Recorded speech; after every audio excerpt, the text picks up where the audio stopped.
Nunca, ni en mis 70 años de vida, podré borrar de mi mente el sonido. No fue un grito, no fue un golpe en seco, sino el minúsculo, casi insignificante, clink del tenedor de Ricardo al caer sobre el plato de porcelana fina. Fue un ruido diminuto, pero en ese instante, en esa Nochebuena, sentí que se rompía todo, la vajilla, mis sueños y el corazón que había latido solo por mi hijo. La casa olía a pavo, a romero, a pino fresco del árbol, y a una tristeza tan densa que se podía cortar con el cuchillo. Y entonces, mi propio hijo me abofeteó y escupió en la cena que cociné todo el día. Salí al frío, dejando atrás las risas crueles de los invitados. Pero la vida es sabia y retorcida. 7 días después, ese hombre que me humilló estaría de rodillas, rogando por mi perdón en un lugar inesperado. Si esta historia toca tu alma, te invito a acompañarme hasta el final. No olvides suscribirte, dejar tu me gusta y decirme desde qué ciudad me ves.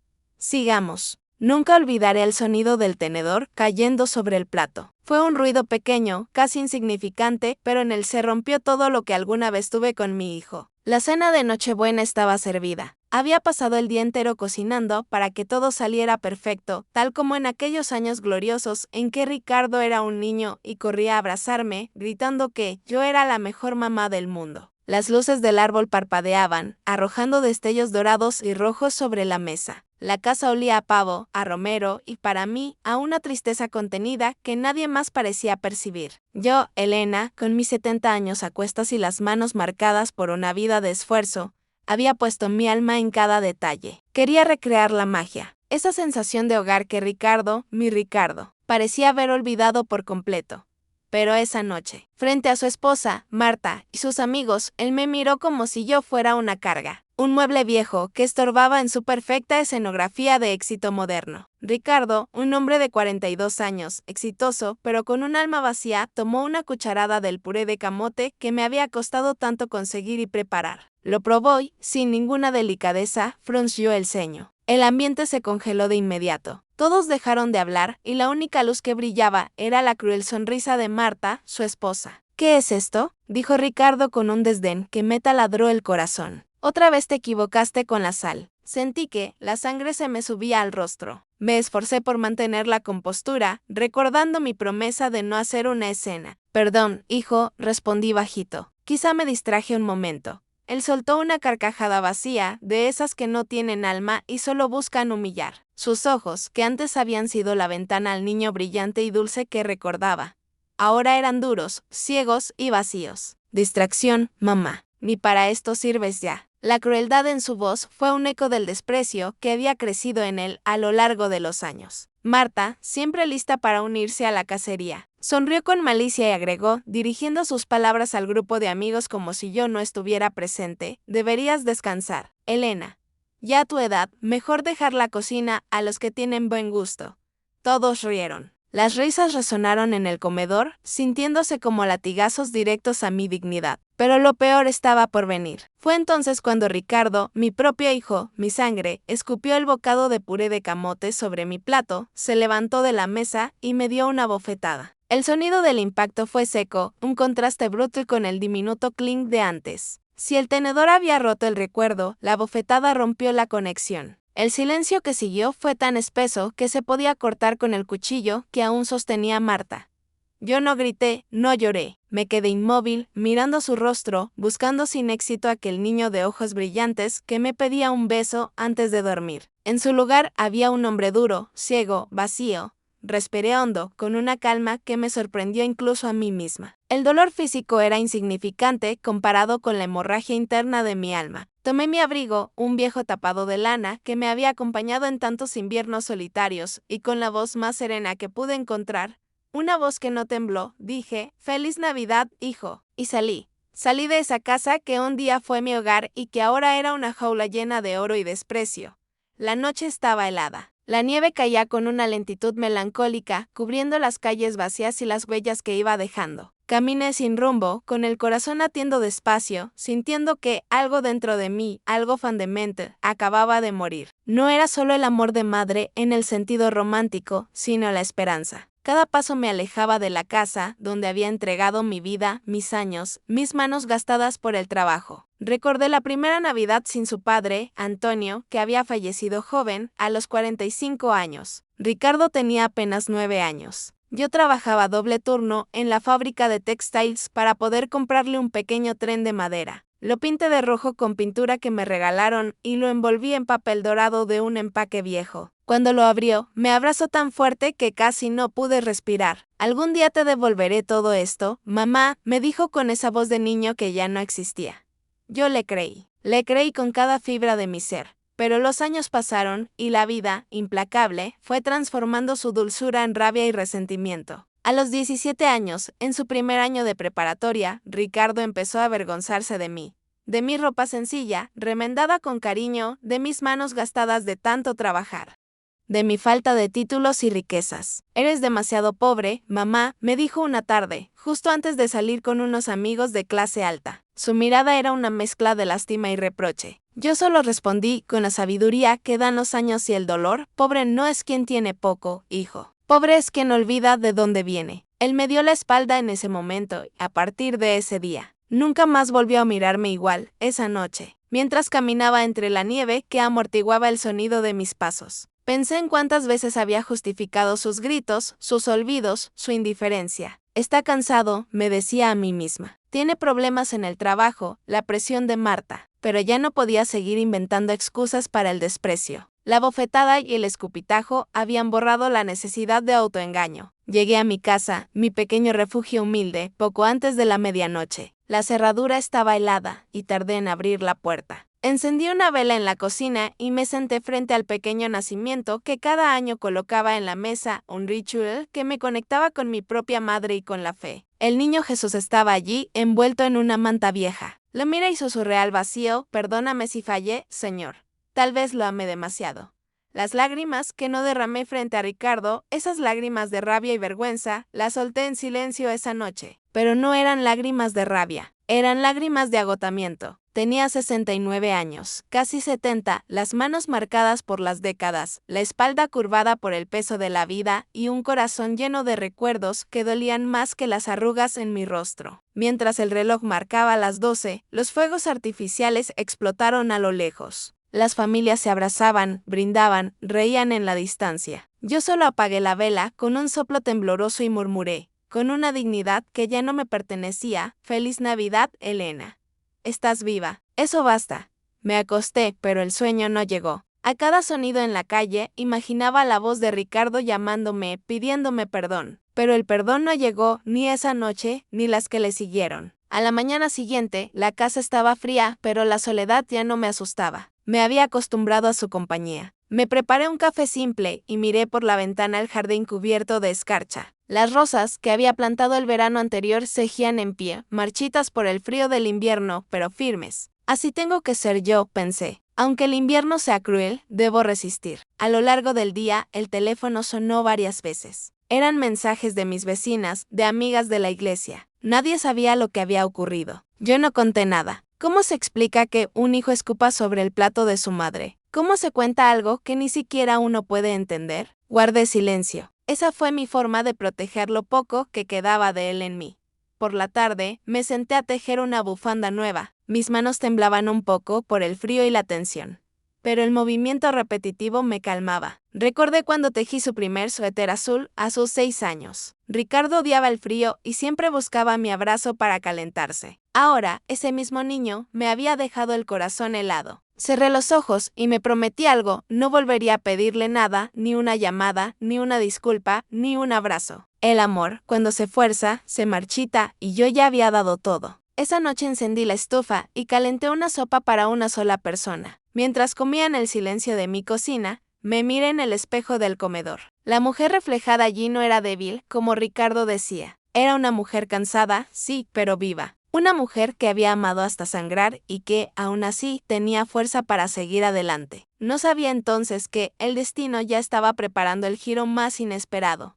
Que la vida, tan sabia como cruel, pondría a Ricardo de rodillas frente a mí y que en el mismo lugar donde me humilló, él aprendería lo que significa ser hijo. Pero eso lo entendería una semana después. La mañana siguiente a la Nochebuena amaneció gris. El cielo parecía tener el mismo color que mi corazón, un tono plomizo, sin promesas. Me senté frente a la ventana con una manta de lana sobre las piernas, la misma que me había regalado Antonio, mi esposo, antes de morir. Miraba cómo la nieve cubría los árboles del patio, creando un paisaje de belleza gélida. Todo estaba tan silencioso que podía oír mi propia respiración, un sonido suave y constante que me anclaba a la realidad. En la mesa de la cocina aún quedaban los restos de la cena que había preparado solo para mí al regresar, un pedazo de pan duro, una taza de café frío y la vela que no tuve fuerzas de apagar por completo. El reloj de pared, un viejo péndulo que Ricardo me regaló un día de la madre cuando era un adolescente, marcó las 9. Me di cuenta de que no había dormido nada. Mi cuerpo estaba agotado, pero mi mente seguía repitiendo la escena una y otra vez. Con una nitidez dolorosa, el sonido del bofetón, las risas huecas, la mirada vacía de Ricardo. Era como si mis recuerdos se hubieran convertido en cuchillos filosos, girando sin cesar dentro de mi pecho. A lo largo de los años había soportado muchas cosas, su indiferencia juvenil, sus palabras crueles cuando el dinero escaseaba, sus largas ausencias mientras construía su vida con Marta. Pero lo de esa noche fue diferente. No fue solo una falta de respeto, fue una declaración, una forma brutal de decirme que ya no me veía como madre, sino como una sombra molesta que debía ser apartada. Me levanté despacio, sintiendo el crujido de mis rodillas envejecidas. Caminé hacia la cocina y puse a calentar agua en la vieja estufa de gas. Las manos me temblaban tanto que casi dejó caer la tetera de hierro. Tranquila, Elena, me dije en voz baja, mi propio eco era el único consuelo. Eres fuerte, has sobrevivido a cosas peores. Era cierto. Sobreviví a la muerte de Antonio, mi compañero, a los 45 años, un golpe que me dejó viuda y con un niño que criar en medio de las deudas. Sobreviví a los inviernos sin calefacción, a los años en que trabajaba 3 turnos en la fábrica para que Ricardo pudiera estudiar en la universidad, la primera de nuestra familia en pisar un campus. Cada sacrificio, cada noche en vela, lo hice con amor, convencida de que él algún día lo entendería, que vería el valor de mi esfuerzo. Pero no fue así. Mi amor se transformó en una deuda que él no quería pagar. El agua comenzó a hervir con un silbido estridente. Serví una taza de té de manzanilla y la sostuve entre mis manos, buscando en el calor un consuelo que se negaba a llegar. En la radio de la cocina sonaba un villancico alegre, pero en mis oídos se oía como una burla cruel a mi soledad. Apagué el aparato y el silencio volvió a ocuparlo todo, un silencio opresivo que a veces era peor que el ruido. Me acerqué a la cómoda del pasillo. Sobre ella, una foto de Ricardo de niño, de unos 7 años. En la imagen, estaba abrazándome con todas sus fuerzas, su cara sucia de helado de fresa y su sonrisa llena de vida, despreocupada. Te amo, mamá, había escrito él mismo, con letra temblorosa de niño, en la parte de atrás de la foto. Pasé mis dedos sobre las letras desgastadas y sentí como las lágrimas empezaban a caer silenciosas, sin permiso. ¿Dónde quedó ese niño? Dios mío, susurré, sintiendo la garganta seca. ¿En qué momento dejó de quererme? El teléfono sonó, sobresaltándome en medio de mi introspección. Corrí a contestar con una absurda e irracional esperanza de que fuera él, de que su conciencia hubiera despertado al fin. ¿Ricardo? Pregunté con la voz entrecortada, casi un ruego. Pero no. Era doña Elvira, mi vecina de enfrente, una mujer de corazón cálido que a veces actuaba como mi protectora silenciosa. Elena, te vi anoche salir muy tarde. ¿Estás bien, querida? El frío es terrible. Tragué saliva antes de responder, forzando una calma que no sentía. Sí, Elvira, solo necesitaba caminar un poco para bajar la cena. Pasa por mi casa más tarde, ¿sí? Te haré chocolate caliente. Hace demasiado frío para estar sola. Asentí, aunque ella no podía verme. Colgué y me quedé mirando el teléfono fijo, deseando con toda mi alma que volviera a sonar. Pero esta vez con la voz de mi hijo. Aunque fuera para insultarme una vez más. Al menos sabría que estaba vivo. El día transcurrió lento, con la pesadez de una espera infinita. El invierno parecía no tener fin, y yo me sentía atrapada en un túnel de tiempo congelado. A media tarde, un dolor leve comenzó a instalarse en mi pecho. Al principio pensé que era solo cansancio, la resaca emocional de la noche anterior, el peso de mis 70 años. Pero con cada hora, el dolor se hacía más fuerte, como una presión constante que me oprimía el esternón. Tomé una pastilla para el dolor de cabeza y me recosté en el sofá, cubriéndome con la manta. El cuerpo me pesaba como si cada recuerdo, cada sacrificio, me aplastara los huesos. Cerré los ojos y, sin querer, viajé al pasado. Vi a Ricardo adolescente, lleno de rabia y frustración, gritando que no quería vivir en una casa de pobre, refiriéndose a nuestro pequeño apartamento sencillo. Vi mi rostro cansado tratando de explicarle que el dinero no lo es todo, que la dignidad y el amor valen más, pero él ya no escuchaba. Desde que su padre murió, algo dentro de él se quebró y empezó a odiar lo que éramos, lo que yo representaba: esfuerzo, trabajo honesto, humildad. Yo creía que el tiempo curaría esa herida, que con los años maduraría, pero no fue así. El tiempo solo la hizo más profunda, más pútrida. Me despertó el timbre de la puerta. Eran alrededor de las 7 de la noche. Era doña Elvira, puntual, con una olla humeante entre las manos. Te traje sopa de pollo, vecina. Huele a casa, ¿verdad? Dijo con una sonrisa cálida que era un bálsamo para mi alma herida. Asentí, intentando devolverle la sonrisa a pesar del nudo en mi garganta. La invité a pasar y nos sentamos a comer en la pequeña mesa de la cocina. Ella me observó en silencio, con esa intuición maternal que tienen las mujeres mayores, como si adivinara que algo andaba muy mal. ¿No quieres contármelo, cierto?, preguntó con dulzura, sin forzarme, mientras sorbía la sopa. Negué con la cabeza, mirando fijamente la cuchara. No quiero hablar de él, susurré con la voz apenas audible. A veces, callar también enferma, Elena, me dijo, sin juzgar. Yo no respondí. Solo bajé la mirada y seguí comiendo, agradecida por su presencia discreta y por esa sopa que me calentaba el cuerpo y el espíritu. Después de que se fue, el silencio regresó, pero esta vez no era tan opresivo. Había dejado un ligero calor residual. Encendí otra vela y me senté a rezar. No pedí por mí. Pedí por Ricardo, por su alma perdida, por su corazón endurecido, por la rabia que lo consumía. Pedí que algún día la vida, esa maestra implacable, le enseñara el valor de una madre, aunque yo ya no estuviera aquí para verlo. Esa noche, mientras me preparaba para dormir, el dolor en el pecho regresó con más fuerza, agudo y punzante. Me asusté. Pensé en llamar a doña Elvira o a una ambulancia, pero no tenía a quién. Ricardo era mi único familiar. Me senté en la cama, cerré los ojos y respiré hondo. Me dije que, si esa era mi última noche, quería irme en paz, liberada de la amargura. Pero el destino no había terminado conmigo. Al día siguiente, cuando abrí los ojos con la luz débil del amanecer, sentí una calma extraña. Una voz interior, suave como una brisa, me susurró: ¿aún te queda algo por ver? Y no supe por qué, pero lo creí.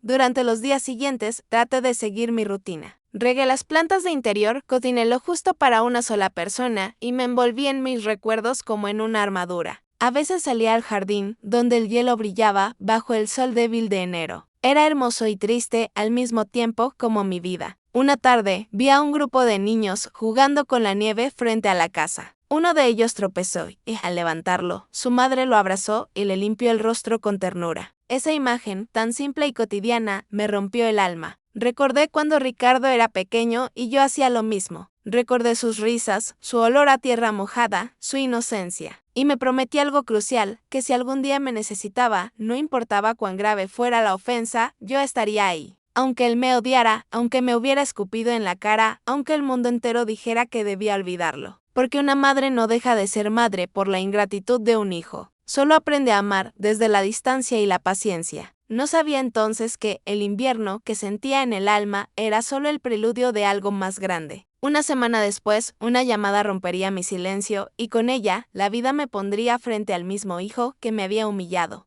Pero esta vez con los papeles completamente cambiados. El reloj de la sala marcaba las 5:32 de la mañana. La hora más oscura antes del amanecer. El teléfono sonó a las 6 de la mañana. Ese sonido estridente, fuera de lugar en la quietud de mi casa, me arrancó del sueño ligero en el que flotaba desde hacía días. Por un momento, en la confusión de la madrugada, creí que era una ilusión. Una de esas llamadas que una madre imagina cuando la soledad le pesa más que el silencio.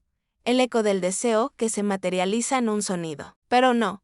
El timbre seguía allí, insistente, casi desesperado, un zumbido metálico que atravesó el hielo de mi alma. Me levanté despacio. Las rodillas me dolían con el frío persistente de enero, y el pecho me pesaba, no solo por el dolor físico, sino por la premonición que acompañaba a esa hora intempestiva. Descolgué el auricular, mi mano temblaba ligeramente. Sí, dije con voz ronca, apenas un susurro. Al otro lado, una voz desconocida, formal, profesional. ¿Hablo con la señora Elena Martínez? Sí, soy yo, respondí, sintiendo un nudo de miedo que se apretaba en mi estómago. Le llamamos del Hospital San Gabriel. Tenemos registrado a un paciente de nombre Ricardo Martínez. Usted figura como contacto de emergencia. Sentí que el aire se me escapaba de los pulmones. Ricardo, mi hijo. ¿Qué había pasado? Mi mente se aceleró y todos los reproches, el dolor de la humillación de Navidad, se desvanecieron ante el instinto primario de la madre. El amor, ese lazo inexplicable, había vuelto a tomar el control. Fue ingresado anoche. Está estable, pero necesitamos que venga cuanto antes. El teléfono casi se me cayó de las manos. Estable.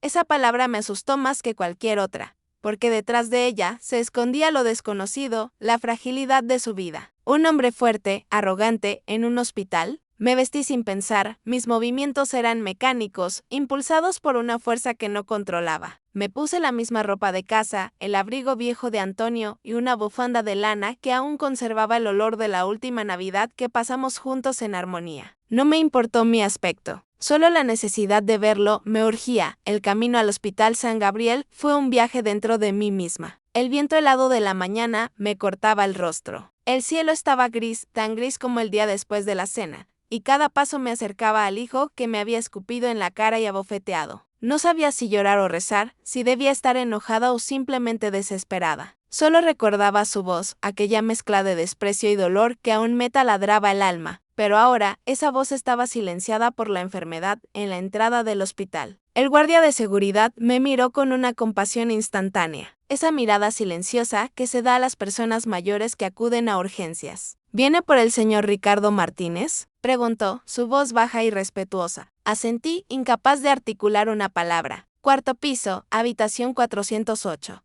El ascensor subía lento, con la parsimonia propia de los hospitales y con cada número que cambiaba en el indicador. Mis manos temblaban más. Era un ascenso literal y metafórico hacia el juicio final de nuestra relación. Cuando la puerta se abrió en el cuarto piso, sentí el olor característico, una mezcla fría y penetrante de desinfectante y el zumbido constante de las máquinas.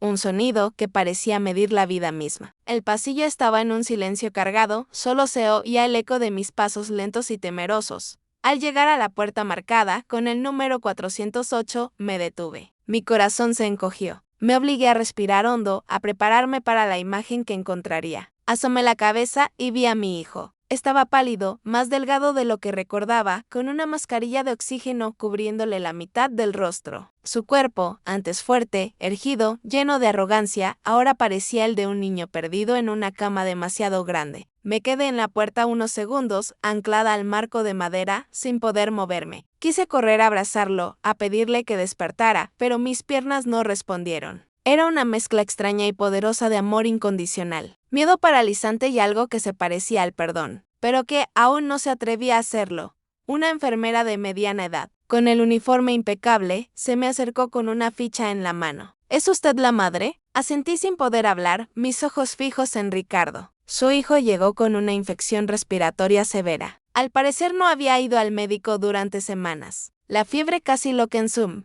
Si no hubiera llegado anoche, tememos que no estaría aquí. La realidad me golpeó con la fuerza de un rayo, más dura que su bofetada. Su vida, que él había usado para humillarme, pendía de un hilo. ¿Va a recuperarse?, pregunté con un hilo de voz, apenas audible, sintiendo el aire espeso en mi garganta. La enfermera me miró con seriedad. Es probable, señora, pero necesitará cuidados y paciencia, mucha paciencia. Cuando la enfermera se fue, me quedé sola con él, con Ricardo. Caminé hasta la cama despacio, temiendo que, al tocarlo, se desvaneciera, que fuera solo una visión frágil. Le tomé la mano. Estaba fría, inerte. Mi hijo, el mismo que me había bofeteado una semana atrás, dormía con la misma expresión de vulnerabilidad que tenía de niño cuando le subía la fiebre. Y en ese instante, todo el dolor, toda la rabia acumulada, se mezcló con un recuerdo poderoso. Volví a verme en aquella vieja casa de adobe en las afueras, hacía más de 30 años. Ricardo tenía 8 años. Había llegado del colegio empapado por la lluvia de una tormenta de otoño, tiritando de frío. Pasó la noche con una fiebre altísima y yo estuve a su lado sin dormir, cambiando las toallas frías sobre su frente, rezando a cada segundo. Cada vez que se despertaba en su delirio infantil, me decía con voz débil, «No te vayas, mamá». Y yo, con el corazón roto por su sufrimiento, respondía con una promesa que creí eterna, «Nunca, mi amor, nunca me voy a ir». Acaricié su rostro dormido.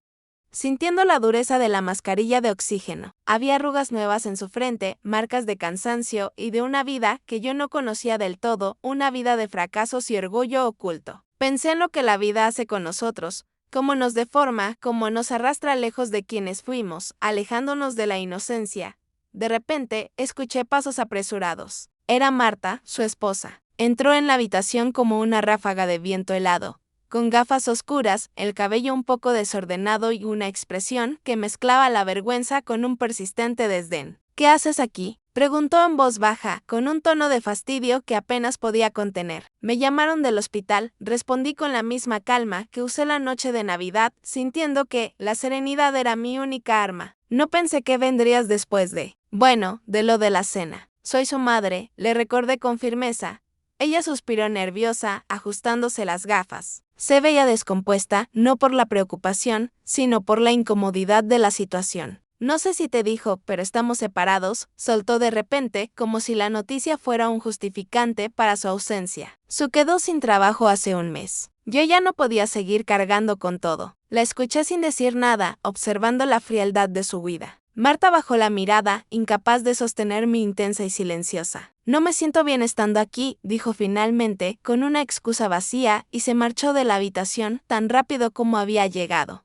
Y entonces lo entendí con una claridad dolorosa. Mi hijo estaba solo como yo lo había estado aquella Nochebuena en la nieve, solo, enfermo, roto y, lo más importante, arrepentido. La vida le estaba devolviendo el golpe de una manera que ni la venganza podría haber orquestado. Me senté junto a su cama, le tomé la mano otra vez y murmuré con una ternura infinita: estoy aquí, Ricardo. No te preocupes, no te dejaré. Era la misma promesa que le hice hace más de 3 décadas y que ahora, rota por su desprecio, volvía a sellar. Esa noche me quedé a su lado. Le limpié el sudor de la frente con una toalla húmeda, le mojé los labios resecos, y cuando la fiebre subió de forma alarmante, llamé a la enfermera, mi corazón latiendo desbocado. Pasé horas mirándolo dormir, escuchando el ritmo constante de las máquinas. Era un sonido hipnótico, casi un latido compartido entre él y yo. Entre la oscuridad del cuarto, me descubrí rezando en voz baja. Dios mío, no te lo lleves todavía, susurré al techo del hospital. No así, no sin haber entendido lo que hizo. A las 3 de la mañana, abrió los ojos por un instante. Me miró sin reconocerme, sus pupilas dilatadas por la fiebre. Mamá, susurró apenas audible, un murmullo infantil y perdido. Sí, hijo, soy yo, respondí, mi garganta se apretó. Una lágrima solitaria, pesada de remordimiento, rodó por su mejilla pálida. No puede ser, dijo antes de volver a dormirse en un sueño profundo. Sentí un nudo en el pecho, pero esta vez era un nudo de esperanza. Era la primera vez en años que me llamaba mamá sin rabia, sin sarcasmo, sin vergüenza, solo con esa voz temblorosa que tienen los que se arrepienten sin palabras. El amanecer se acercaba, y con él, la posibilidad de un nuevo comienzo. Al amanecer, el médico entró en la habitación. Era un hombre joven, con una expresión seria. Me informó que el estado de Ricardo era grave, pero controlado. Tenía que quedarse internado varios días y necesitaban a alguien, un familiar cercano, que lo acompañara y estuviera pendiente de cualquier cambio. «Puedo quedarme», dije sin dudar. Mi voz salió firme, a pesar del cansancio. El doctor me miró con una mezcla de sorpresa y respeto,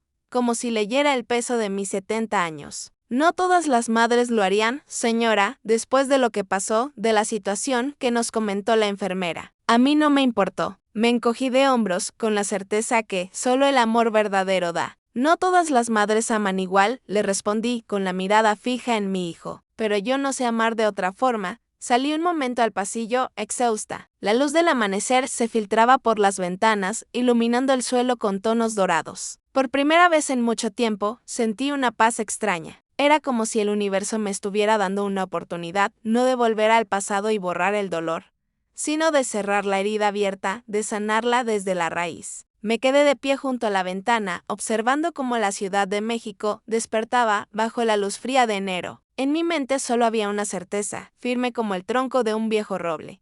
Las manos que un día criaron a un hijo no olvidan cómo cuidar, incluso cuando el corazón está completamente roto. Y mientras lo pensaba, una lágrima se deslizó por mi mejilla, tibia, serena. No era una lágrima de tristeza, era una lágrima de amor. Del amor más antiguo y más inexplicable que existe. El de una madre que, aun siendo traicionada, sigue esperando que su hijo vuelva a casa. El tercer día en el hospital fue el más duro. Ricardo no despertaba del todo, solo abría los ojos en breves momentos de confusión. Su cuerpo se hundía entre las sábanas blancas, como si el peso de la culpa y la enfermedad lo arrastrara hacia el fondo. El doctor me explicó que su infección se había complicado y afectado los pulmones. Necesitamos esperar, tener fe, me dijo con voz grave. Fe. Yo la había perdido hace tiempo, enterrada bajo años de desprecio, pero por mi hijo, por su vida. La busqué en los rincones más escondidos de mi alma. Las horas se hicieron eternas. Yo me quedaba junto a su cama en silencio, mirando las luces verdes y rojas de los monitores, escuchando ese pitido constante que marcaba el ritmo de la vida de Ricardo. De vez en cuando, las enfermeras entraban a revisar los sueros y las vías. Me miraban con respeto. Algunas me ofrecían una taza de café caliente, otras solo me daban una palmada suave en el hombro. Sabían, sin necesidad de preguntar, que aquella mujer de pelo blanco, casi plateado, y ojos tristes, no se movería de allí. El cuerpo de Ricardo estaba cubierto de cables y tubos, pero su rostro se veía tranquilo, casi inocente, como el niño de la foto que guardaba en casa. Y fue inevitable recordar más profundamente su infancia. Recordé las noches en las que me pedía un vaso de agua, solo para que no apagara la luz de su habitación. Recordé las veces que me decía, con esa voz cristalina, «Mamá, cuando sea grande te voy a comprar una casa con vista al mar». Yo sonreía, limpiándole la cara, y él, con la seguridad de un niño, prometía, «No vas a trabajar nunca más». No sabía que la vida cumpliría su promesa, pero de una manera tan cruel y distorsionada.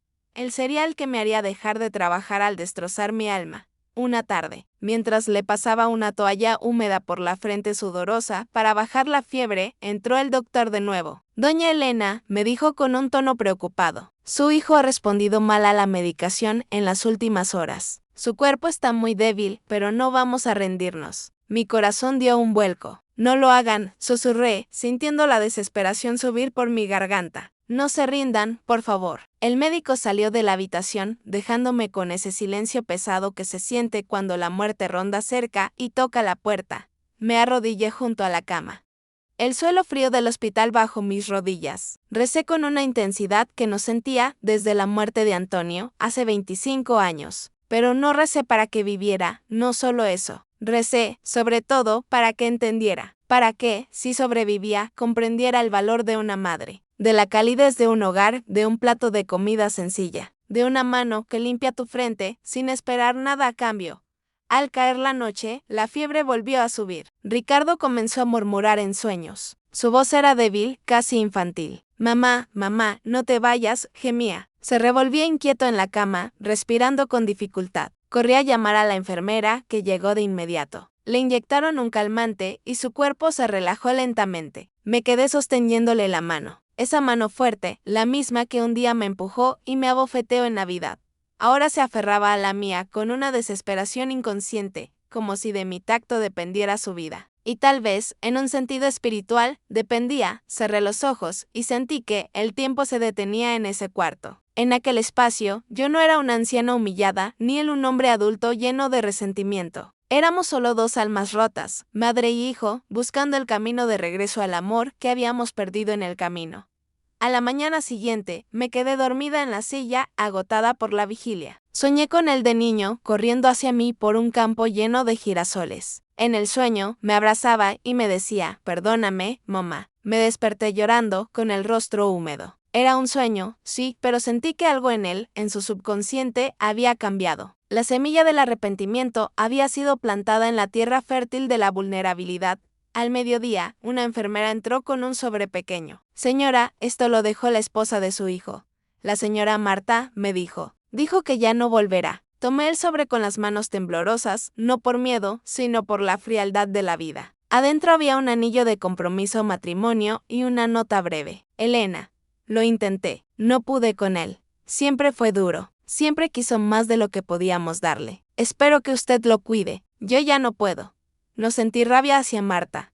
Sentí pena. Pena por ella, por su incapacidad de amar más allá de lo material. Pena por Ricardo, que había perdido su trabajo y su esposa en el lapso de un mes, quedando completamente solo en su lecho de dolor. Pena por mí, por todos los que creemos que el amor se mide en fuerza, éxito y dinero, y no en ternura y apoyo incondicional. Guardé el anillo en mi bolsillo, un símbolo amargo del fracaso, y volví a su lado. Le hablé al oído con la voz baja, aunque no sabía si me escuchaba, si la fiebre le permitía percibir mi presencia. Ricardo, hijo mío, todo lo que soy te lo di. No quiero que te mueras sin entender que aún te amo. Una lágrima tibia, suya, resbaló por su mejilla, debajo de la mascarilla, y supe que, de alguna forma profunda e invisible, me había oído. Las noches siguientes fueron iguales: fiebre, silencio, mis oraciones susurradas. Cada día yo envejecía un poco más por el cansancio, pero también me fortalecía. Había pasado del dolor al perdón sin siquiera darme cuenta. Ya no quería venganza ni un arrepentimiento teatral. Solo quería verlo abrir los ojos y volver a la vida. Una madrugada, mientras el hospital dormía en la quietud de la noche, salí a caminar por el pasillo. Necesitaba aire fresco y un respiro de la atmósfera pesada de la habitación. El viento que entraba por las ventanas olía a invierno y desinfectante. A lo lejos, escuché un llanto suave. Era una mujer joven abrazando a su madre enferma. Por un momento, las envidié. Ellas aún tenían tiempo para reconciliarse, para decir lo que sentían. Regresé al cuarto y me senté otra vez junto a Ricardo. Acaricié su frente despacio. Le hablé como si fuera el niño que solía ser. Estoy aquí, mi vida. Ya no tienes que tener miedo. El monitor, en respuesta, emitió un pitido más lento. Mi corazón se detuvo por un segundo de terror. Llamé a gritos a la enfermera. Ella corrió, revisó las conexiones, ajustó el suero. El doctor llegó de inmediato. No se rinda, por favor. Le rogué con las manos juntas. Me apartaron suavemente. Durante unos minutos que parecieron eternos, todo fue ruido, órdenes, pasos, el zumbido de las máquinas. Y luego, un silencio total. El doctor se volvió hacia mí, exhausto. Lo estabilizamos, doña Elena. Está muy débil, pero respira. Sentí las piernas flaquear por el alivio. Me senté en el suelo, sin importarme mi dignidad, y lloré. No de miedo, sino de alivio, porque entendí que el castigo de Ricardo no era la muerte, era la vida. La vida que le obligaría a despertar en un cuerpo frágil, en un hospital donde solo su madre, la que humilló, lo esperaba. La vida que le devolvería poco a poco todo lo que él me había hecho sentir: el abandono, la impotencia, la vergüenza. El verdadero castigo no siempre llega con truenos ni con gritos. A veces es invisible y en su silencio enseña más que 1000 palabras. Él tenía que vivir para entender. Pasaron los días, lentos pero llenos de una tensión silenciosa. Ricardo comenzó a mejorar, aunque de forma gradual. Abría los ojos por momentos, me miraba sin hablar, como si buscara en mi rostro, que ya no era altivo, una explicación que no se atrevía a pedir. Yo le sonreía sin reproches, con esa sonrisa cansada que solo las madres dominan, la que dice estoy aquí y no necesitas hablar. El doctor, al ver su evolución, dijo que pronto despertaría del todo. Yo solo asentí, con el alma en vilo. Esa noche, antes de irme a dormir, en la incómoda silla reclinable, recé de nuevo, pero esta vez mis palabras fueron distintas. Gracias, Señor, por no quitármelo aún. Gracias por mostrarle que no se puede escupir sobre quien te dio la vida sin que la vida misma te devuelva el reflejo, sin que te obligue a beber de tu propia copa de amargura. Apagué la lámpara individual del hospital y lo miré una vez más. El aire olía a esperanza, a desinfectante y a una segunda oportunidad. Por primera vez desde aquella terrible cena de Nochebuena, sentí que mi alma empezaba a sanar. El amanecer trajo un silencio distinto a la habitación 408. Ya no era el silencio opresivo de la soledad, sino ese que llega antes de que ocurra algo trascendental. El aire del hospital se sentía más liviano y por primera vez en muchos días, mi corazón latía con una calma inusual, como si un peso enorme se hubiera desprendido de mis hombros. Me levanté despacio de la silla, estiré mis piernas dormidas y miré a Ricardo. Su rostro ya no tenía la palidez marmórea de antes. La fiebre había cedido y respiraba sin la ayuda forzada del oxígeno, solo el aire limpio de la habitación. Lo observé largo rato con una mezcla de ternura infinita y dolor. El dolor de todo lo que habíamos perdido por culpa del orgullo. Ahí estaba mi hijo, el mismo que una semana antes me había humillado, escupiendo mi comida frente a todos, dejando mi dignidad en el suelo. Y sin embargo, frente a él, tan frágil, no sentía rencor. Sentía una compasión abrumadora. esa compasión que solo nace del amor más puro, el que no se apaga ni con el desprecio. Buenos días, mamá, dijo de pronto una voz suave y profesional. No era la voz de Ricardo, era la enfermera que entraba con una bandeja. Hoy puede comer algo, me explicó sonriendo. Solo sopa muy ligera, caldo de pollo y verduras. Si se despierta, ayúdelo a comer despacio. Asentí agradecida. Cuando ella salió, me quedé sola con él y la bandeja humeante. Le acaricié el cabello suavemente, igual que hacía cuando era niño. Sus párpados se movieron. Un leve murmullo escapó de sus labios resecos. Mamá. Mi pecho se apretó con tanta fuerza que me dolió. Era la primera vez en años que esa palabra salía de su boca con dulzura, con esa intimidad perdida de la infancia. Me acerqué a su oído. Estoy aquí, hijo. No te preocupes. Él no respondió de inmediato, pero una lágrima silenciosa se deslizó por su mejilla. El muro de hielo que nos separaba comenzaba a derretirse. Durante el día, Ricardo permaneció dormido casi todo el tiempo, aún bajo el efecto de los sedantes y la debilidad de su cuerpo. De vez en cuando se movía ligeramente. Sus labios se curvaban como si hablara con alguien en sueños. Yo lo observaba en silencio, sosteniendo su mano flácida, y cada movimiento suyo me recordaba al niño que fui perdiendo de a poco con los años, al Ricardo que se ahogó en el orgullo. A mediodía abrió los ojos unos segundos y esta vez, sus pupilas parecían más claras, menos confusas, llenas de preguntas que aún no sabía formular. ¿Dónde estoy?, susurró con la voz áspera y quebrada por la enfermedad y la falta de uso. En el hospital, le dije con ternura. Tuviste una infección fuerte, ya pasó lo peor. ¿Y tú? ¿Por qué estás aquí?, preguntó, su voz cargada de asombro. La pregunta no era de desprecio, sino de una incredulidad profunda, como si la realidad que estaba viviendo chocara violentamente con la que él había provocado. Sonreí con ternura. Porque soy tu madre, Ricardo, y una madre no abandona, aunque la echen de la mesa y la abofeteen. Él me miró con una mezcla de asombro y vergüenza tan intensa que era casi palpable. Quiso decir algo, balbuceó un sonido, pero no pudo. La vergüenza y el dolor se apoderaron de él. Solo se cubrió el rostro con las manos débiles y comenzó a llorar. Ese llanto fue diferente a cualquier cosa que le hubiera oído antes. No era de dolor físico ni de miedo a la muerte. Era el llanto desgarrador de un alma que, por fin, se ve a sí misma reflejada en sus actos. Era el llanto del niño que aún vivía dentro del hombre, pidiendo perdón sin palabras, liberando años de resentimiento acumulado.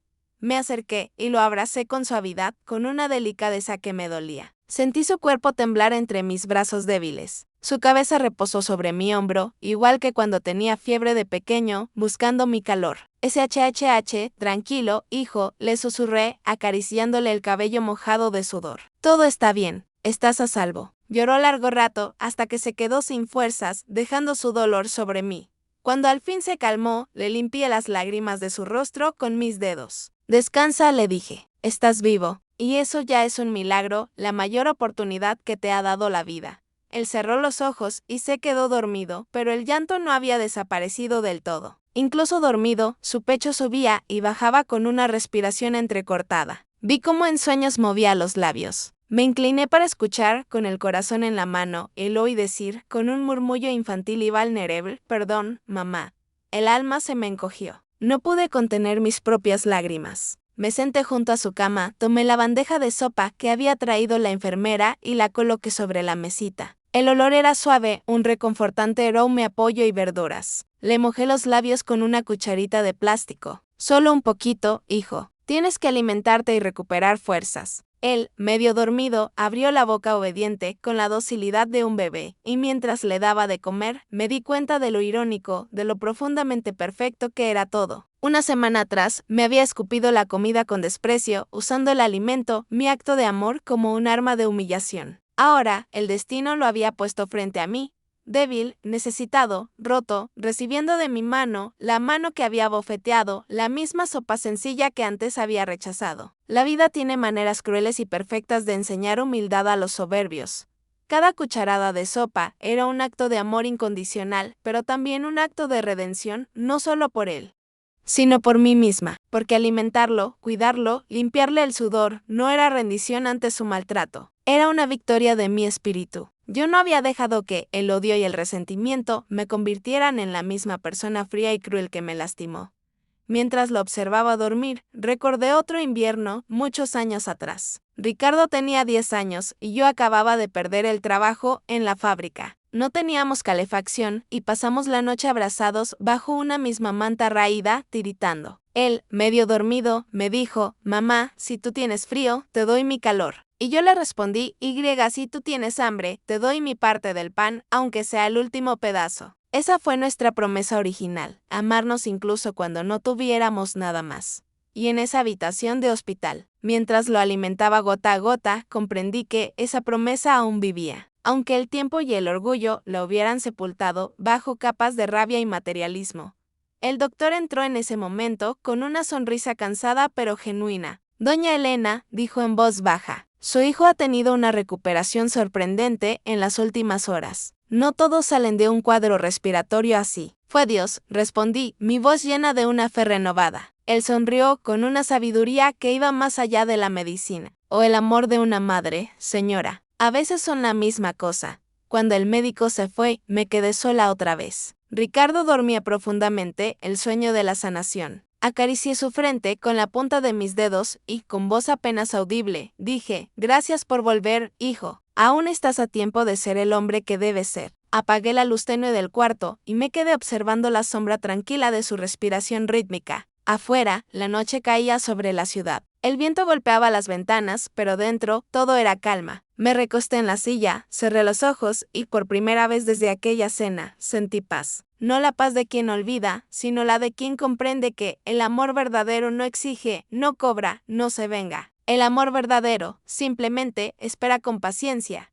El amanecer del día de la verdad llegó con un tono diferente. Ya no era gris ni triste como los anteriores. Había una luz cálida colándose por la ventana del hospital, como si el sol de enero también quisiera ser testigo de lo que estaba a punto de suceder. Esa mañana, Ricardo abrió los ojos. De verdad los abrió. Ya no era un movimiento reflejo ni una mirada perdida en la fiebre. Era su conciencia volviendo al mundo, volviendo a su cuerpo frágil, volviendo a la realidad de lo que había hecho. «¿Dónde estoy?», murmuró con voz ronca y débil. Me acerqué despacio a la cama. «En el hospital, hijo. Tuviste una infección muy fuerte, pero ya pasó lo peor». Me miró largo rato. Su mirada, antes altiva y llena de desprecio, estaba ahora llena de confusión, miedo y una profunda vergüenza. «¿Y tú?», preguntó con la voz quebrada por el llanto reciente y la enfermedad. «¿Qué haces aquí?». Sonreí con ternura, aunque por dentro sentía el temblor de una vida entera concentrado en ese momento. «Vine porque soy tu madre, Ricardo, y porque te prometí que siempre estaría cuando me necesitaras». Sus labios temblaron, luchando por formar palabras que no encontraban. Intentó hablar, pero el dolor emocional le ganó la batalla. Giró la cara hacia la pared y comenzó a llorar en silencio, los hombros sacudiéndose con un dolor más profundo que cualquier herida física. No dije nada, solo le sostuve la mano con firmeza y esperé. El silencio de ese momento fue más elocuente que 1000 palabras de reproche. Entre sus sollozos logré escuchar una frase apenas audible, llena de culpa: «Te hice tanto daño». Respiré hondo, buscando en mi interior la calma para responderle con la verdad, sin herirlo más. «Sí, hijo, me heriste», respondí, acariciándole el cabello revuelto. «Me dolió hasta el tuétano, pero también me diste motivos para seguir viva. Me diste una razón para no apagar mi fe».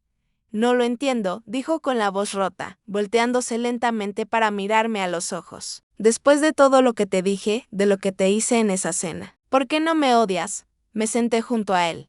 Le acaricié el cabello oscuro, ese cabello que tantas veces despeiné cuando era niño, ese cabello que había cepillado con mis manos ásperas. «Porque el odio es una carga muy pesada, Ricardo», le dije con suavidad, con la sabiduría que solo dan los años. Yo ya estoy vieja para cargar con eso». Sus lágrimas no cesaban, liberando años de orgullo reprimido. «Yo no merezco tu perdón, mamá». Me quedé mirándolo en silencio. Era cierto, no lo merecía. Pero el amor de madre no funciona con merecimientos. Funciona con instinto, con fe, con ese lazo invisible que une a una madre con su hijo. Incluso cuando el amor duele y sangra, Ricardo, le dije, tomando sus manos. «No vine a reprocharte nada, ni a cobrar facturas. Vine a cumplir mi promesa. Cuando eras pequeño, una noche de fiebre me dijiste: «Mamá, nunca me dejes solo». Y yo te respondí: «Nunca, mi amor». Pues aquí estoy, cumpliendo mi palabra». Él me miró incrédulo. Su respiración se agitó por la emoción. Me tomó la mano con más fuerza de la que pensé que tenía. «Yo te escupí en la cara, mamá. Te abofeteé. También lo sé. ¿Y tú sigues aquí? Sí, Ricardo, sigo aquí. Esa respuesta simple lo quebró por completo. Se llevó las manos al rostro y comenzó a llorar como un niño pequeño, como el niño asustado que era. Me incliné hacia él y lo abracé, sintiendo como su cuerpo temblaba. El dolor acumulado durante años salía de su pecho en forma de llanto incontenible. Yo también lloré, no ya por lo que me hizo, sino por lo que él por fin estaba entendiendo. Durante mucho tiempo creí que el perdón era una palabra vacía. Una idea bonita para los libros de autoayuda y las misas. Pero en ese abrazo, bajo la luz del hospital, entendí que el perdón no es debilidad. Es libertad, no para el otro, sino para una misma. Ricardo se separó un poco de mí, con los ojos enrojecidos y hinchados. Mamá, no tengo cómo reparar lo que te hice.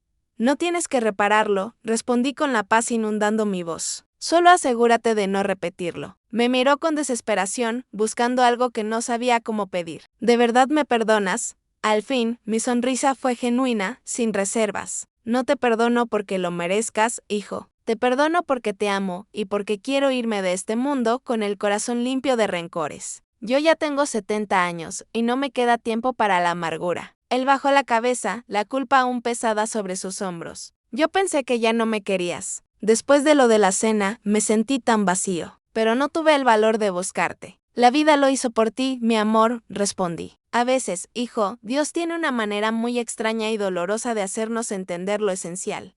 Nos quedamos callados. El sol seguía entrando por la ventana, iluminando su rostro húmedo de lágrimas, casi purificado. Por un instante, vi en él al niño que fue, al hombre que intentó ser sin alma, y al hijo que al fin regresaba a mí.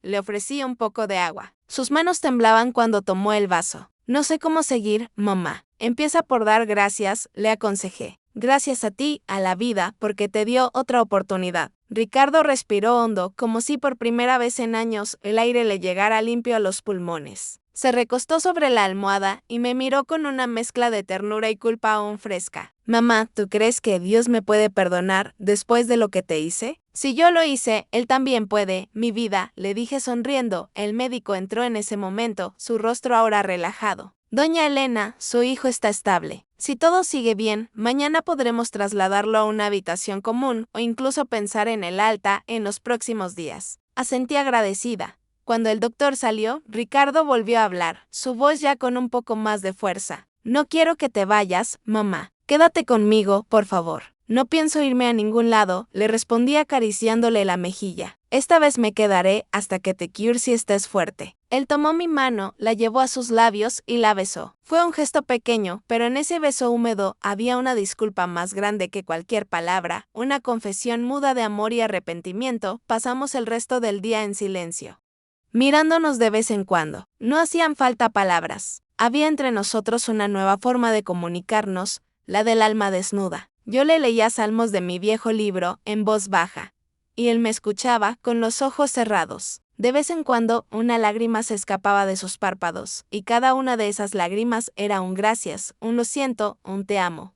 Al caer la noche, me pidió que apagara la luz. Mamá, dijo con voz cansada, ¿te puedo pedir algo? Claro, hijo. Podrías rezar conmigo como hacías antes. No pude evitar que una lágrima de felicidad rodara por mi rostro. Por supuesto, tomé su mano y comenzamos, Padre nuestro que estás en los cielos. Su voz temblaba, se le quebraba en cada palabra, pero al final, cuando dijimos amén, me miró y susurró, gracias por no rendirte conmigo. Le acaricié la frente y respondí, gracias a ti, hijo, por volver antes de que fuera demasiado tarde.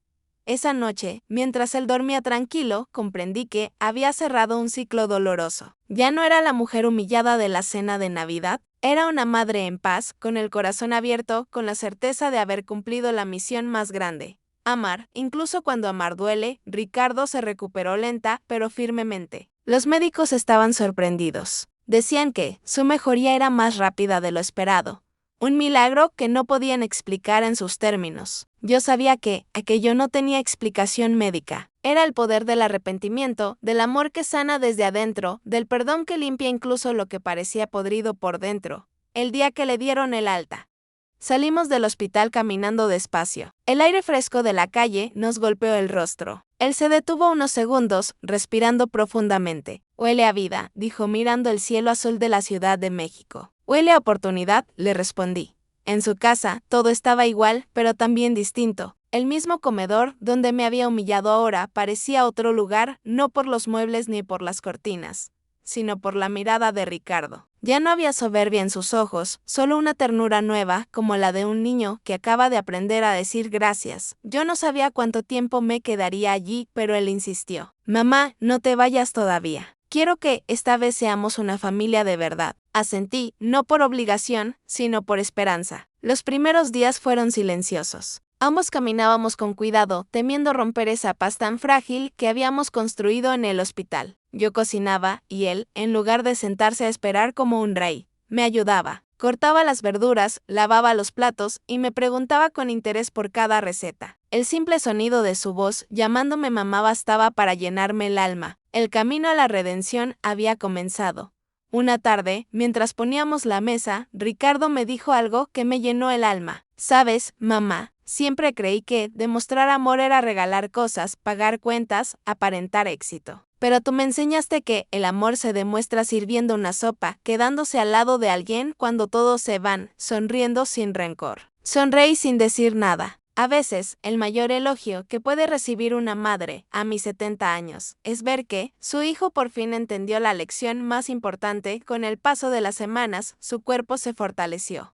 Y su alma también. Recuperó el color, la energía, las ganas y con ellas, la sonrisa. Esa sonrisa genuina que no veía desde hacía años. La casa volvió a tener música, olor a pan tostado y risas tímidas. Una noche, mientras cenábamos, me dijo, quiero hacer de esta Navidad algo diferente. Quiero que sea solo para ti y para mí. Asentí, no por obligación, sino por la inmensa esperanza que había renacido en mí. El 24 de diciembre llegó envuelto en calma. No había invitados, ni regalos caros, ni música alta. Solo una mesa sencilla, 2 platos, una vela encendida y un plato vacío en el centro. ¿Y ese plato? Pregunté, señalándolo. Es para el pasado, mamá, dijo Ricardo, con una serenidad profunda. Para todo lo que te hice sufrir. Hoy cenamos con él, pero solo para despedirlo, para que se quede ahí. No pude contener las lágrimas. Me sirvió con cuidado y antes de comer tomó mi mano. Cerró los ojos y dijo en voz baja: Señor, gracias por devolverme a mi madre. Gracias por darme una nueva oportunidad de ser digno de ella. Cenamos entre risas y recuerdos. Al terminar, sacó una pequeña caja. Dentro había una pulsera sencilla con una placa grabada que decía: Gracias por no rendirte conmigo. Aquella noche, al apagar la vela, supe que el perdón había hecho su obra. El hijo, que había perdido por el orgullo, lo recuperé por la humildad. Y la mujer que un día se fue en silencio, regresó con el corazón en paz. He aprendido que una madre no envejece cuando cumple años, sino cuando deja de esperar. Y yo volví a esperar. Volví a creer en el amor, en los milagros, en los segundos comienzos. Ricardo me mira sin miedo. Ahora desayunamos juntos. Reímos de cosas simples y agradecemos lo que tenemos. Y si algo quiero dejarles con mi historia. Queridas amigas de México, especialmente a ustedes. Las madres y abuelas que me ven, es esto: no se rindan con los suyos. No apajen su ternura por culpa de quienes las hirieron. El rencor es una carga pesada que envejece el alma, el perdón, sin embargo, la rejuvenece. Créanme, no hay belleza más grande que la de un corazón en paz. La vida nos da golpes que nos dejan sin aire solo para enseñarnos a respirar diferente. Nos rompe el corazón solo para agrandarlo. El verdadero despertar no es abrir los ojos, sino abrir el corazón. El amor, cuando sobrevive al dolor, deja de ser humano, se vuelve sagrado. Cuéntenme en los comentarios qué les dejó esta historia. ¿Qué harían ustedes en mi lugar? Dale me gusta si alguna parte tocó tu alma y acompáñanos en este espacio donde compartimos historias que nos recuerdan que el amor verdadero nunca llega tarde. Solo llega cuando el alma está lista para perdonar. Que Dios las bendiga a todas.